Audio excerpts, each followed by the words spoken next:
எல்லோருக்கும் மேலான ஒரு தலைவர் இருக்கிறார், ஆண்டவன். அவருடைய கட்டளைக்கு நீயும் நானும் மட்டுமல்ல, அமீர் காசிம் கான் உட்பட இந்த நானிலமே தலைவணங்கித்தான். இன்றிருந்தவர் நேற்று இல்லை, நேற்றிருந்தவர் இன்று இல்லை, இன்றிருப்பவர் நாளை.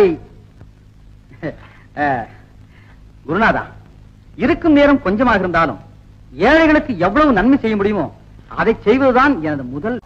அமைச்சரே, நான் ஏழை எளியவன். எனக்கு கத்தி எடுத்து சண்டை போடவும் தெரியும், கலப்பை பிடித்து உழவும் தெரியும். இருந்தாலும் எங்கள் சமுதாயத்தில் பிற மாதரை ஏறெடுத்து பார்ப்பது கூட வழக்கமில்லை. கொஞ்ச நாட்களே பதவியில் இருந்தாலும் மக்களின் குறைகளை தீர்ப்பவன் தான் அறிவாளி. அதிகாரத்தை என் கையில் ஒப்படைப்பதா என்றால் சொல்லுங்கள், அடுத்த காரியத்தை கவனிக்கிறேன்.